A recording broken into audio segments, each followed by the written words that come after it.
Park's obviously the field of dreams, and it's ours, and it's something that's been created by every community in Ireland. This is a real home. This is the home of the Gaelic Athletic Association.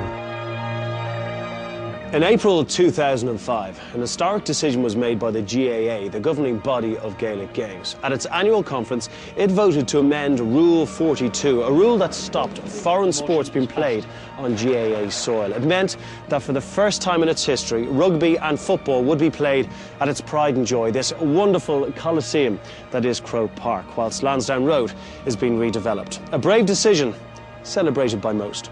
And of course it did have a debate, there's nothing wrong with that, and there was differences of opinion, but it's going to be a great period for sport, and I think it's great that the sports have been able to help each other and work together. To understand the significance of the decision, you need to know a bit about the history and the ethos of the GAA. Bear in mind, it was created in 1884 in the middle of Ireland's struggle for independence from British rule. So it's probably best to use the words of the GAA's founder, Michael Cusack. The law is that all athletic meetings shall be held under the rules of the Amateur Athletic Association of England. We tell the Irish people to take the management of their games into their own hands, to encourage and promote in every way, in every form of athletics which is peculiarly Irish, and to remove with one sweep everything foreign and iniquitous in the present system.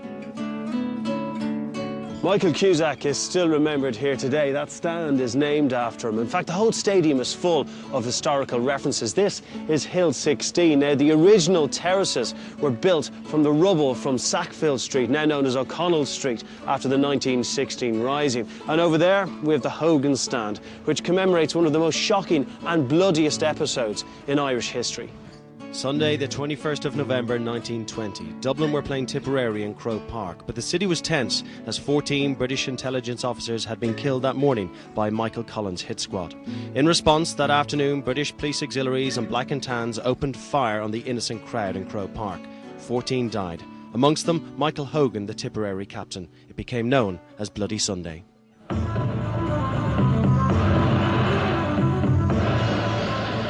All-Ireland final day, there's nothing quite like it. So how does it compare to Rugby International Day? Well, there is one man who'll know, former Munster and Ireland international Mick Galway, who also won an All-Ireland medal with Kerry.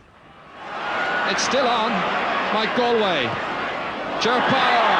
Mikey Sheehy and goal number 3. No! It's the home of Irish sport. When people talk about Irish sport, particularly here, it's Croke Park. You know, the French are coming over, they think they're coming to just another big stadium, but they probably don't realise the history that's behind it. It's going to be huge, and it's going to be a massive occasion. It's history in the making tomorrow, and people will be talking about this for hundreds of years to come. Ireland to the last, Bradley runs, slips under Galway, they'll not stop him, it's Galway, the hero!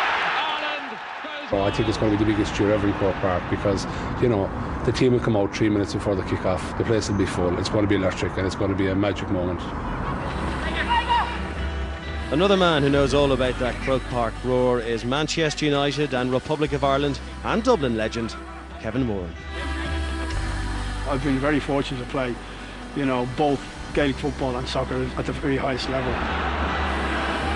The main thing was to come here and play in an All-Ireland final. For me, that's got to be one of the best experiences I've probably ever had in football. Here comes Kevin Morton in one of his solos.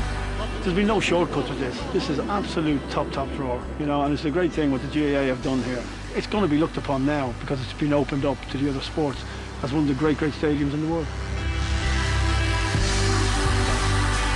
This wouldn't have happened in the past, it wouldn't have happened during the Troubles, but it is good for sport, it's good for the country, it's good for the image of the country. And I think it's great for the Gaelic Girls Association, because I think when people in so many countries see the facility, they, I think, will be pleasantly surprised at just the standards that is Croke Park today.